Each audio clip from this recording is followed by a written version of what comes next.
संग्रीला ने अपनी दासी को कमरे से बाहर भेज दिया और खुद दरवाजे के छेद में देखने लगी। बाहर अंगरक्षकों ने उस दासी को बता दिया कि महामहिम ने संग्रीला को हॉल में उपस्थित होने का आदेश दिया।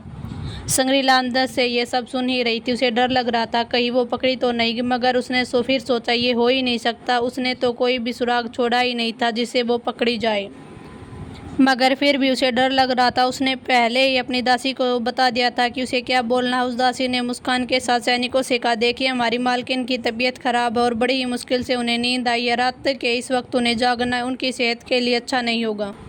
दासी उन्हें बिल्कुल भी अंदर नहीं जाने दे रही थी और वो अंगरक्षक भी ज़्यादा जोर नहीं लगा रहे थे, क्योंकि रात के वक्त किसी भी कुलीन युवती के कक्ष में बिना किसी इजाज़त के प्रवेश करना उनके लिए उचित नहीं था। इसलिए दासी से ही संग्रीला को बाहर बुलाने का आग्रह कर रहे थे, मगर वो दासी बिल्कुल अपनी बात पर अड़िग थी। इन अंगरक्षकों के गए हुए काफ़ी वक्त हो गया था जब कोई भी वापस नहीं आया, इसलिए रियान ने इस बार अनल को भेजा। अनल का शक्ति स्तर बहुत ही ऊँचा था, इसलिए उसने संग्रीला की अभिव्यक्ति महसूस कर लिया, जो दरवाजे से कान लगाकर सुन रही थी। उसने चेतावनी भरे लहजे में कहा, संग्रीला मैं जानता हूँ तुम जाग रही हो और हमें सुन भी रही हो, इसलिए तुम्हारे लिए यही अच्छा होगा कि तुम अपनी मर्जी से बाहर आ जाओ, वरना हम तुम्हें घसीट कर ले जाने में हमें कोई भी दिक्कत नहीं होगी। महामहिम को भी से कोई भी दिक्कत नहीं होगी। अनल की ऐसी धमकी सुनकर उसके अंदर तक रोंगटे खड़े हो गए। महामहिम को बिल्कुल भी पता नहीं चल सकता था कि मैंने उस लड़की को मारने का प्रयास किया। उसने खुद को आत्मविश्वास से समझाते हुए कहा, फिर अपनी गरिमा में अभिव्यक्ति के साथ दरवाज़ा खोला। दासी उसके कुछ कहने वाली थी, मगर उसने इशारे से उसे मना कर दिया। अनल उसकी छोटी छोटी हरकतों को देख रहा था। संग्रीला ने बाहर निकलते वक्त कमज़ोर और बीमारी वाली अभिव्यक्ति ओढ़ ली, मगर उसके चलने में बिल्कुल भी ऐसी गरिमा थी जैसे वो कहीं की राजकुमारी हो। उसका चेहरा दिखने में थोड़ा पीला लग रहा था, मगर आकर्षण से जरा भी कमी भी नहीं हुई थी। कमरे से बाहर तो वो ऐसे आई जैसे उसे कुछ पता ही न हो। उसने पहले ही सोच लिया था अगर रियान उससे कुछ भी पूछेगा तो उसे क्या बोलना। उसके कंधे का घाव उसके कपड़ों की परतों से नीचे छुपा हुआ था। उसकी चाल डाल से कोई भी उसे घायल होने का अंदाजा नहीं लगा सकता था। वो अनल की तरफ देख कर बोली, आप लोग इतनी रात गए मुझे क्यों ढूंढने आए हैं? अनल ने बिना किसी लाग लपेट के उसे जवाब दिया, क्या पहले आए अंगरक्षकों ने तुम्हें महामहिम का आदेश नहीं सुनाया? फिर तुम यहाँ खड़े होकर क्यों समय बर्बाद कर रही हो? क्या तुम्हें पता नहीं कि महामहिम के पास इतना धैर्य नहीं है? या रियान के कमरे में रागिनी रूहानिका को देख के बोली, तुम जो ये रूहानिका के रूप में घूम रही हो, अब तुम्हें राजकुमार शौर्य से डर नहीं लगता कि उन्हें तुम्हारे बारे में कुछ पता चल जाएगा? रूहानिका हंसते हुए बोली, राजकुमार शौर्य, उन्हें तो सम्राट ने सोमान शहर भेज दिया वहाँ का मामला सुलझाने के लिए। और रही बात उनके उन चमचों की जो मेरे पीछे आए थे, तो इस बार मैंने उनका काम तमाम कर दिया। मैंने सम्राट से पहले कुछ समय के लिए बाहर घूमने की, थोड़ी सी भारी दुनिया की मुसीबतों का सामना करने का अनुभव लेने की अनुमति ले ली है। अगर किसी को पता भी चल गया कि मैं यहाँ देखी गई हूँ तो क्या इसमें गलत है? मैं अपने भाई के महल में नहीं आ सकती, मेरे पास हजारों बहाने हैं। रूहानिका की ऐसी बातें सुनकर रागिनी ने अपनी आंखें तरेर कर उसे इग्नोर कर दिया, मगर वो भई नहीं रुकी। वो अपनी बात जारी रखते हुए बोली, तुम बताओ तुम्हें मुझे भेजने की इतनी जल्दी क्यों है? कहीं तुम अपने पति के साथ अकेले में वक्त तो नहीं बिताना चाहती हो? कहीं मैं कबाब में हड्डी तो नहीं बन रही हो? अगर ऐसा है तो बता दो, मैं चली जाऊंगी। रागिनी बिस्तर से एक तकिया उठाकर उसके मुंह पर मारते हुए बोली, मुंह बंद करो अपना। तुम्हें मुझे यहाँ लाने के लिए यही जगह मिली थी और यही इंसान मिला था। अब तो उसके सामने मेरी असलियत भी आ गई, यहाँ तक कि उसने मेरा असली चेहरा भी देख लिया। रागिनी को डर था कि कहीं उसकी खूबसूरती के कारण रियान उसे तलाक देने से मना न कर दे। उसने अपने जीवन में कई बार खूबसूरती को किसी के लिए अभिशाप बनते हुए देखा था। रागिनी मन ही मन बोली, छोड़ो, जो होगा देखा जाएगा। मगर तभी उसने खिड़की से बाहर की तरफ देखा और बोली, अरे नहीं, सुबह होने में बस 3 ही घंटे बचे हैं। अगर सुबह मैं दक्षिणी महल में गायब रही तो बड़ा बवाल मच जाएगा। रागिनी वहाँ से जाना चाहती थी, मगर उसकी आंतरिक ऊर्जा पूरी तरह से समाप्त हो चुकी थी। वो 3 घंटे कभी अपने महल में पहुँच नहीं पाएगी। उसे इस तरह खिड़की से बाहर देखते देख रूहानिका उसके मन की आवाज़ समझ गई और बोली, चिंता मत करो, तुम्हारी जगह मैं ले लेती हूँ एक दिन के लिए। ये कहकर रूहानिका ने अपनी आंखें बंद कर ली और कुछ मंत्रे पढ़ते ही वो बिल्कुल रागिनी के रूप में आ गई। मुस्कुराते हुए रागिनी को देख कर बोली, देखो दिख रही हूँ ना, बिल्कुल तुम्हारे जैसे। हम दोनों में अब कोई भी अंतर नहीं कर सकता क्या? मैं शर्त लगा सकती हूँ, रियान भी तुम्हें नहीं पहचान पाएगा।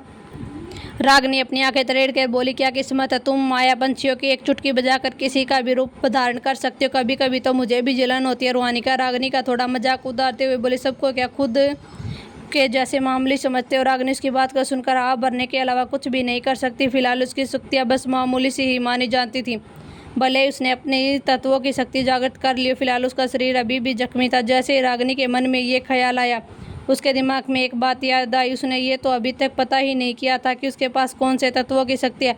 लेकिन सामने खड़ी रूहानिका ने जैसे उसके मन के ख्वाबों को पढ़ ही लिया था और बोली, फिलहाल मैं चलती हूँ जब तक तुम ये पता लगा सकती हो कि तुम्हें कौन से तत्व मिले हैं। रागिनी ने उसे वहां से जाने का इशारा कर दिया। रूहानिका खिड़की से निकल गई और दक्षिणी महल की तरफ चली गई। रूहानिका के जाने के बाद रागिनी ने अपने हाथ के घाव को देखा, जिसे रूहानिका के कुछ पलों के लिए ठीक कर दिया गया था, जिसे लगातार खून गिरना रुका था। रागिनी को बस अपने हाथ में दर्द महसूस हो रहा था। संग्रीला इस वक्त महल के मुख्य हॉल में पहुंच गई। उसके अंदर जाने के बाद भी रियान ने उसकी तरफ एक नज़र भी उठाना जरूरी नहीं समझा। संग्रीला बिल्कुल एक मासूम शकल बनाकर वहां पर खड़ी थी, जैसे उसे कुछ पता ही न हो। अचानक रियान ने अपनी बेपरवाह नजरें संग्रीला की तरफ की। अचानक उसकी शक्ति संग्रीला पर फूट गई। उसके लिए वहां खड़े रहना मुश्किल हो गया। उसे लगा था रियान उसे कोई सवाल करेगा, मगर उसके व्यवहार से तो ऐसा लग रहा है जैसे उसने पहले ही अपराधी मान लिया। रियान के शरीर से निकल रहे दबाव को अपने ऊपर 100 किलो से भी ज़्यादा वजन महसूस हो रहा था और वो तुरंत अपने घुटनों पर आ गई। तभी उसके सफ़ेद कपड़ों से ढके हुए कंधों से धीरे धीरे खून रिसने लगा, जिसे देखकर सबकी नज़रों में हैरानी कौंध गई।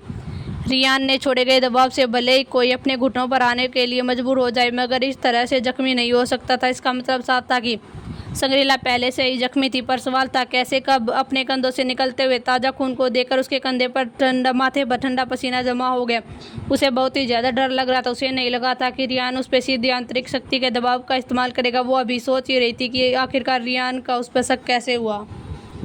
वह धीरे धीरे संग्रीला की तरफ बढ़ा और उसके हर एक बढ़ते कदम के साथ संग्रीला के ऊपर शक्तियों का दबाव बढ़ता ही जा रहा था। उसका पूरा चेहरा डर के मारे सफ़ेद पड़ गया था। उसका शरीर काँप रहा था। रियान ने उस पर अपनी शक्तियों का दबाव पहले से 10 गुना बढ़ा दिया था। उसे तो पहले उस पर चांदी के पत्थर को देख के उस पर शक हुआ था, क्योंकि हो सकता है पत्थर किसी ने चोरी कर लिया हो, लेकिन उसके जख्मी कंधों ही इस बात का सबूत थी कि जिससे रागिनी पर हमला किया था वो वही थी। रियान ने अपने हाथ से इशारा किया, जिसे वहाँ मौजूद सभी लोग तुरंत चले गए सिवाय नकुल और अनल के। रियान ने पहले ही बाकी सब को जाने का आदेश इसलिए दिया था क्योंकि वो नहीं चाहता था कि बाकी किसी को भी रागिनी के यहाँ होने की खबर लगी और ये बात फैल गई।